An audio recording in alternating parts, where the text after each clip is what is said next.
Welcome to the Pooch Parenting Podcast, a podcast for parents with dogs. I'm Michelle Stern, a certified professional dog trainer, mom, and former teacher.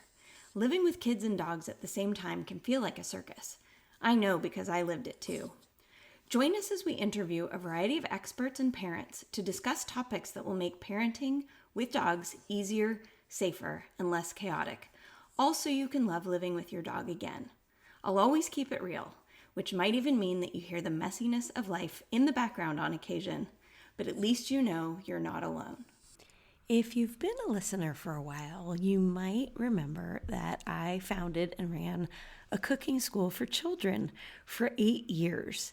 And the reason that I'm telling you this is that some of you will notice that in the workbooks and handouts that I often provide to my clients come in the format of recipes.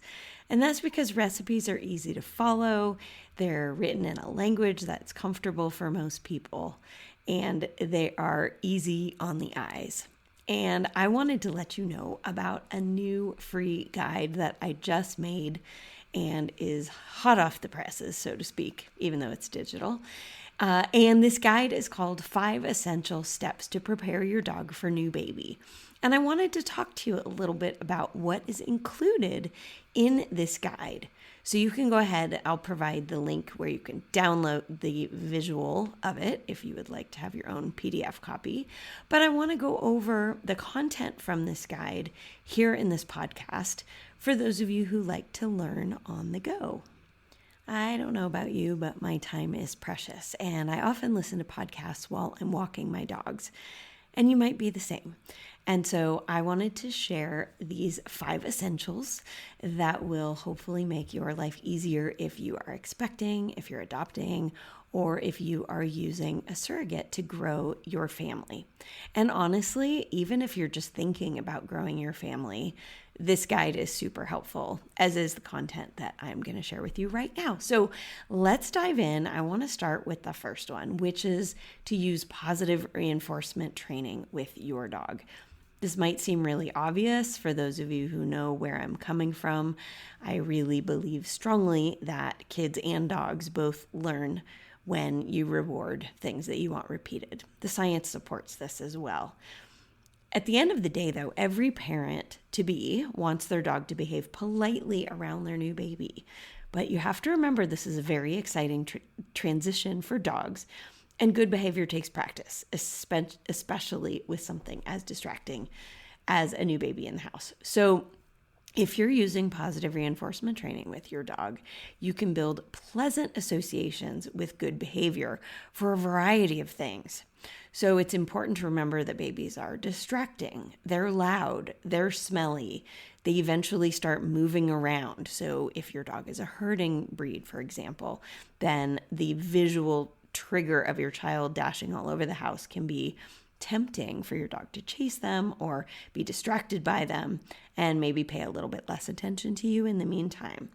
And we also want to help our dogs learn to be in certain places at certain times. So for example, if you're trying to breastfeed your baby, the last thing you want is for your dog to be jumping up and booping the baby or knocking your boob out of your baby's mouth, for example.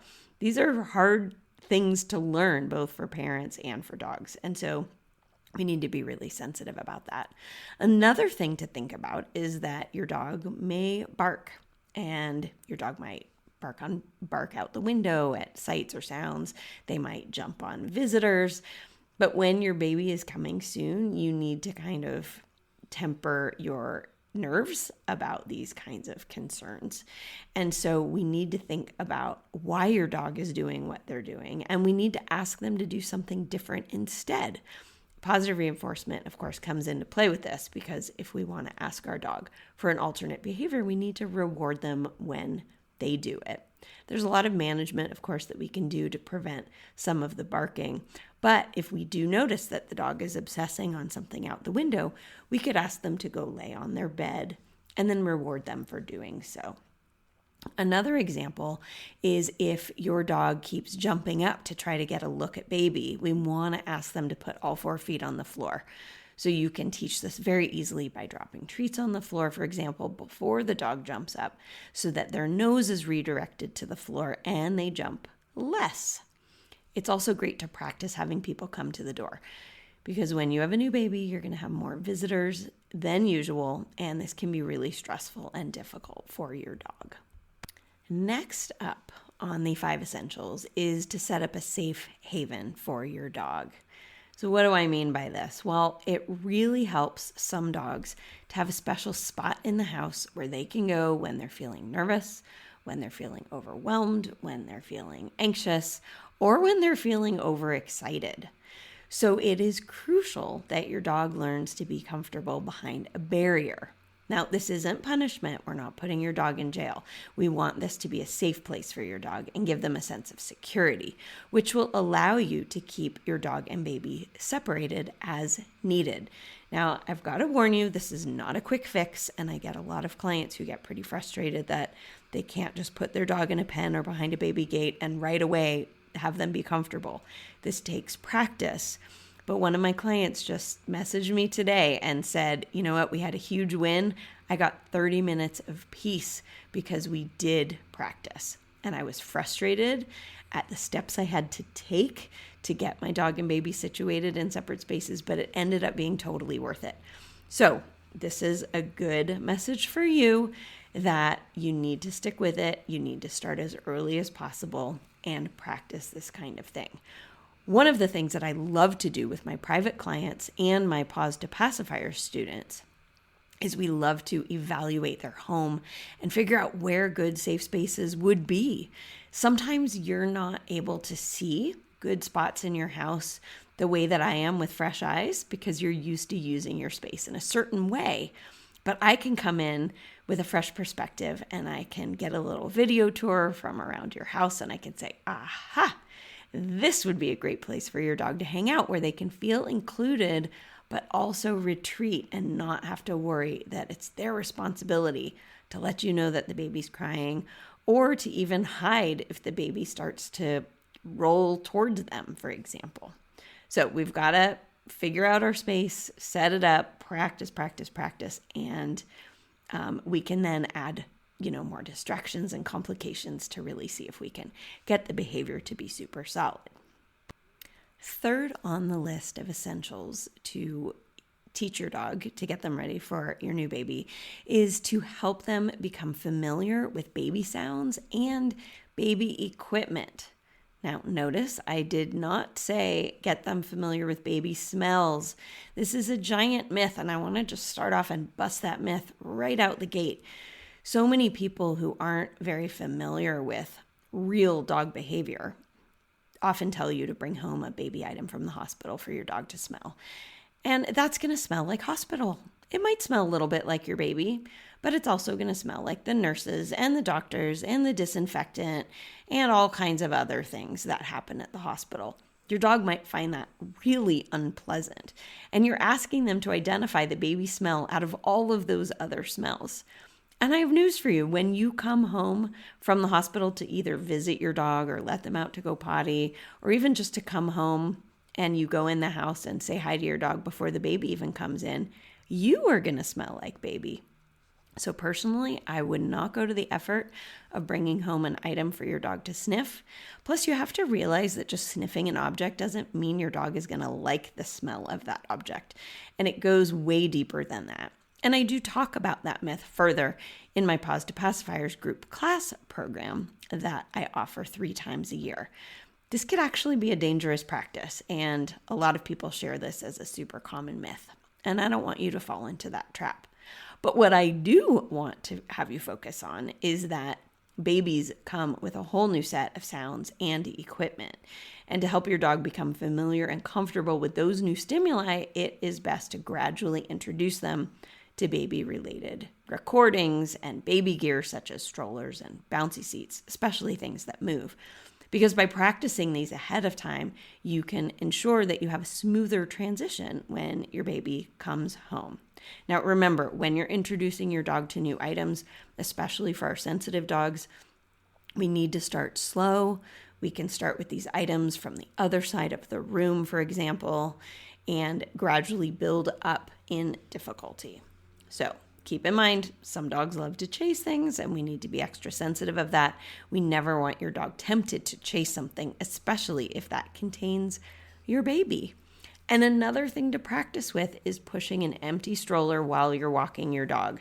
I want this to be so fluent for you and easy to manage, because at the end of the day, if you are walking your dog next to your stroller and the leash gets tangled up in the wheels, or your dog lunges and chases at a squirrel or another dog, that could be really dangerous. So this is something that you need to practice ahead of time.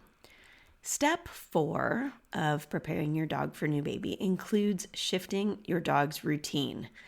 So dogs love predictable routines, but once baby arrives, your schedule is going to likely be variable every day because your baby might need you. Maybe you're feeding them or changing a diaper or soothing them if they're upset.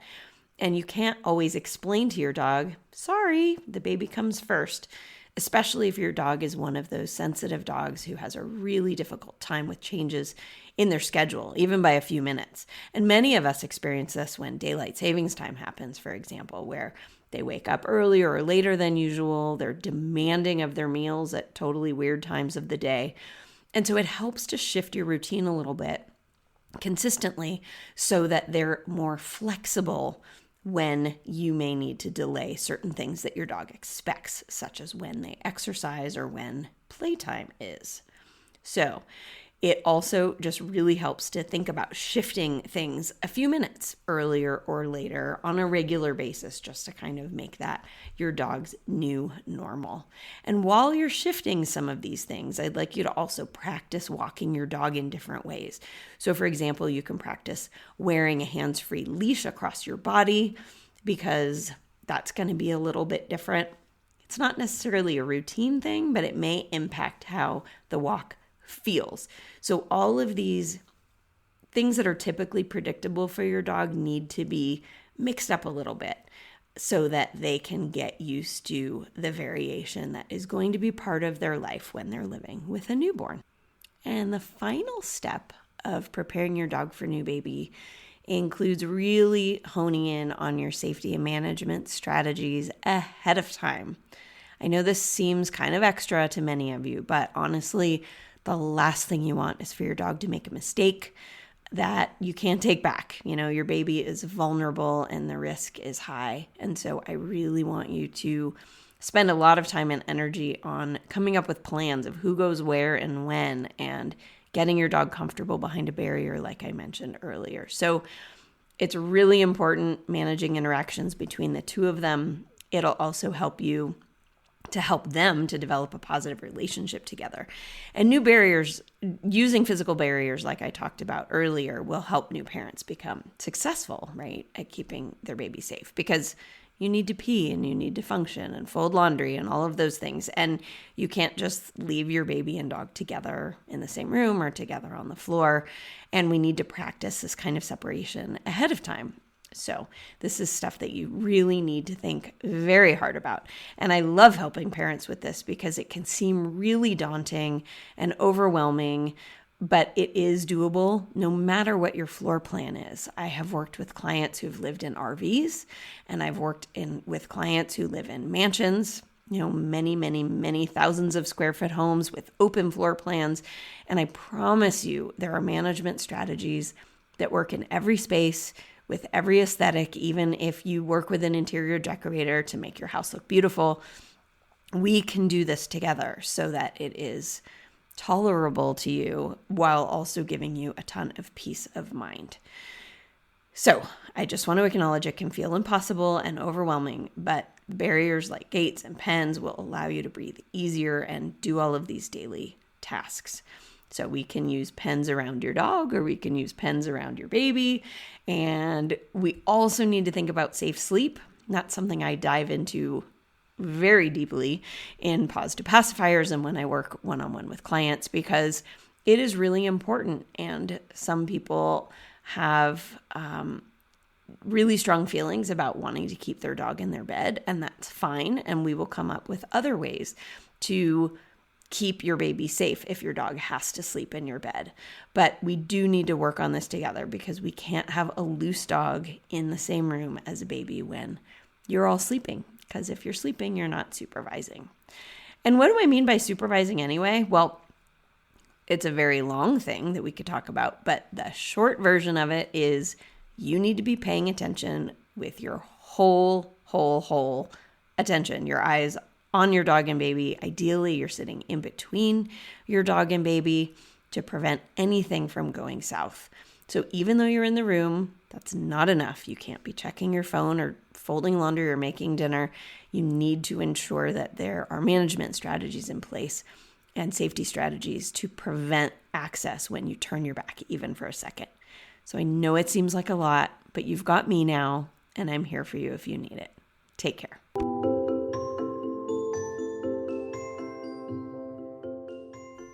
Thank you for listening to the Pooch Parenting Podcast.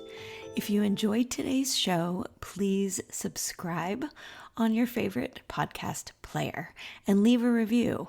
But even better yet, tell a friend. Are you in some moms groups, perhaps?